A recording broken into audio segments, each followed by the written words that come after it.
السلام عليكم، اهلا بكم في قناتي ومطبخي مطبخ لؤلؤ. معاكم وفاء امين. اخباركم ايه؟ يا رب تكونوا بخير وبسعاده وانا ان شاء الله.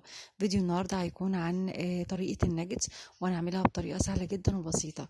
يلا بينا نشوف المقادير ايه وطريقه التحضير ايه. بس يا ريت قبل ما نبدا ما تنسوش تعملوا لايك عشان نرفع الفيديو ده، واشتركوا في القناه لو اول مره تشوفوها عشان يوصلكوا اشعارات بوصفات الجديده اول باول. يلا بينا نشوف المقادير ايه وطريقه التحضير ايه. اول حاجه عندي في المقادير هيكون فرخه متقطعه مكعبات خاليه من العظم، عندي بيضايه، عندي معلقتين من النشا، وعندي معلقتين من البقسماط، والتوابل عندي معلقه، نص معلقه صغيره من البصل باودر، توم باودر، فلفل اسود، بابريكا، جنزبيل، معلقتين كبار من البيكنج باودر، ومكعب مرقه حسب الذوق، ومعلقه متوسطه من الملح. هحط الكلام ده كله مع بعضه في الكبه، وهاخد معلقتين فقط يا جماعه من البقسماط، مش هكتر عن كده. وهحط التوابل ومع البيكنج باودر، وكمان هحط بقى النشا، وبعد كده البضايه زي ما انتم شايفين. وبعد كده هنزل عليه في صينيه وتحتيها كيس بلاستيك وهسويها. وطبعا هقسمها الى مربعات زي ما انتم شايفين كده. لو حابه ان انت تعمليها اشكال تانية ممكن تخليها زي ما هي، وتحطيها في التلاجة تجمد شويه، وبعد كده تعمليها بالاشكال اللي انت حباها.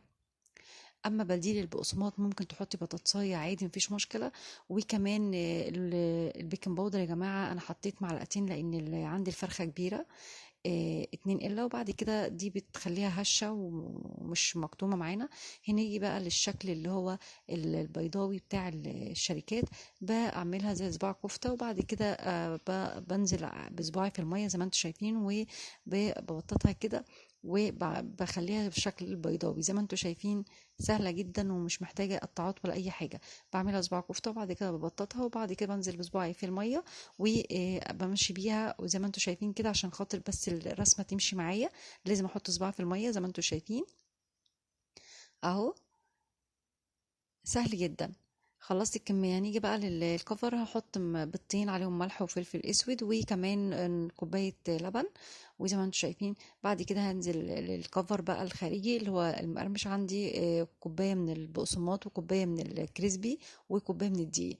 الكريسبي يا جماعه ده جايباه من العطار وطحناه.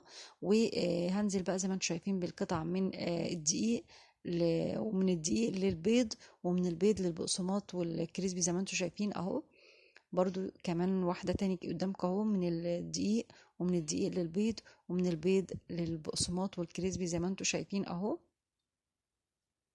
ويا جماعة السمك ده بتاعك انتي، انا حابة السمك اللي انتوا شايفينه في الفيديو ده. حابة تقللي السمك او ترفعيه شوية براحتك خالص زي ما انت شايفة اهو. وزي ما انا قلت الاشكال دي بتاعتك انتي، ممكن تعملي اشكال تانية مفيش اي مشكلة اهو زي ما انتوا شايفين. من البيض للبقسماط والكريسبي زي ما انتوا شايفين اهو. خلصت الكمية، بعد كده هنزل عليهم بزيت بارد. لازم يا جماعة يكون زيت بارد شوية، لان لو نزلت عليها بزيت سخن هتلاقيها عطت لون من بره ولسه ما استوتش جوه زي ما انتوا شايفين. مجرد ما يسخن الزيت مع الفراخ زي ما انتوا شايفين كده، هدي عليها النار حاجة بسيطة بس عشان ما تاخدش معانا اللون قبل ما تستوي. زي ما انتوا شايفين ما شاء الله طالعة جميلة جدا. وهي مش هتاخد يعني سوا كتير، لان انت عامله القطعه وسط، ولا هي رفيعه قوي ولا هي تخينه قوي. زي ما انتوا شايفين هنزل بقى بالمكعبات اللي هي شكل مربعات يعني زي ما انتوا شايفين، ما تاخدش معايا سوا كتير يعني.